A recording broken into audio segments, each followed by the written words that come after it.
6200 crore loan लेने को मिल गई मंजूरी। केंद्र सरकार ने 1 महीने पहले दे दी थी लोन ऑथराइजेशन। 1000 करोड़ ले लिया गया लोन, 5200 करोड़ दिसंबर तक बकाया।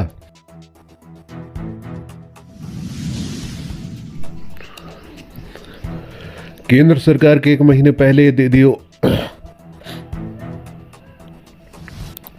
6200 करोड़ लोन लेने को मिल गई मंजूरी। केंद्र सरकार ने 1 महीने पहले दे दी थी लोन ऑथराइजेशन। 1000 करोड़ ले लिया गया लोन, 5200 करोड़ दिसंबर तक बकाया।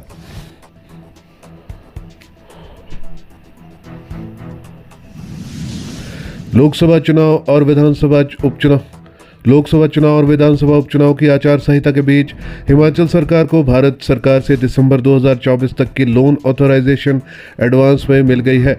हिमाचल सरकार अब वर्तमान वित्त वर्ष में पहले 9 महीने की अवधि के लिए 6200 करोड़ रुपए का लोन ले सकेगी।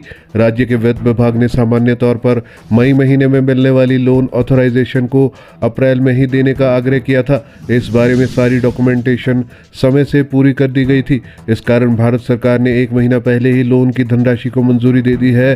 अब राज्य सरकार को यह अनुमति मिल गई है। इसके बाद दिसंबर 2024 तक का काम चलाने को 6200 करोड़ का लोन लेने के लिए अलग अलग मंजूरी लेना जरूरी नहीं है। पिछले वित्त वर्ष में इसी अवधि के लिए 6008 करोड़ ऑथराइजेशन मिली थी। केंद्र सरकार के कुल सकल घरेलू उत्पादन यानी जीडीपी के 3% तक ही लोन की अनुमति देती है और इसी फॉर्मूले से इस बार भी अमाउंट तय हुआ है। इस ऑथराइजेशन से मुश्किल आर्थिक हालात झेल रही राज्य सरकार को राहत मिली है। 6200 करोड़ की इस धनराशि में 1000 करोड़ एडवांस लोन राज्य सरकार पहले ही ले चुकी है।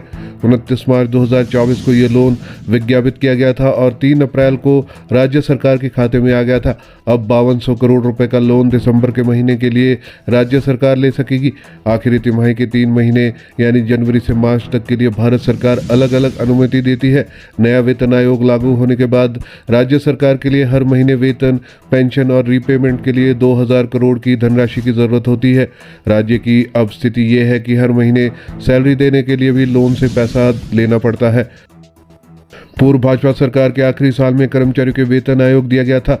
इसी साल सरकार ने सबसे ज्यादा 14000 करोड़ रुपए का लोन लिया था। इसके बाद कांग्रेस सरकार के पहले साल में भारत सरकार से ही लोन की उदार अनुमति नहीं मिली, इसलिए ये धनराशि 8000 करोड़ के आसपास ही रही थी। पे कमीशन एरियर कॉन्ट्रैक्ट देनदारी सबसे बड़ी। वर्तमान वित्त वर्ष में राज्य सरकार के सामने 2 तरह के भुगतान सबसे बड़े हैं। पहला भुगतान सरकारी कर्मचारियों को वेतन आयोग का एरियर का है। पूर्व भाजपा सरकार में सिर्फ एक किस्त एरियर की दी जा सकी थी। वर्तमान सरकार ने लोकसभा चुनाव से पहले न्यूनतम एरियर देने की नोटिफिकेशन की थी, लेकिन फॉर्मूले का विरोध होने के बाद इस नोटिफिकेशन को वापस ले लिया गया था। अभी 12% महंगाई भत्ता बकाया है, जिसमें से 4% की एक किस्त इसी महीने दी जा रही है। लेकिन इससे भी बड़ा भुगतान कॉन्ट्रैक्ट पॉलिसी को लेकर विभिन्न अदालतों से आ रहे फैसलों के बाद बन चुका है। चुनाव पूरा होने के बाद इन फैसलों को भी लागू करना पड़ सकता है।